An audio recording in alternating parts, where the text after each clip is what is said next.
ડભોઈ પોલીસે વડોદરી ભાગોળ પાસેથી કારમાં લઈ જવાતો ₹6.60 લાખનો દારૂનો જથ્થો ઝડપાયો।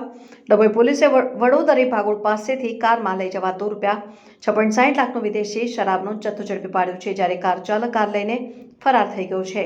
ડભોઈ પોલીસને મળેલી બાતમીને આધારે છોટાઉદેપુર બોડેલી થઈ ડભોઈ વડોદરા તરફ એક કારમાં વિદેશી દારૂની હેરાફેરી કરાઈ રહી છે, જેને લઈને પોલીસે તરસાણા ચોકડી પાસે વાહનોની આડાશ કરી નાકાબંધી કરી હતી। દરમિયાન બાતમી મુજબની કાર આવતા કારના ચાલકે પોલીસને જોઈ દૂરથી કારને મહુડી ભાગોળથી વડોદરી ભાગોળ તરફ તાઈવાગામાં પંચોલી જ્ઞાતિની વાડી તરફ વાળી હતી, જ્યાં રસ્તો બંધ થઈ જતા ચાલક વાડીના ગેટ પાસે કાર મૂકી ફરાર થઈ ગયો હતો, જેની તપાસ કરતા તેમાંથી વિદેશી દારૂની બોટલો અને બિયરના ટીન મળી આવ્યા હતા।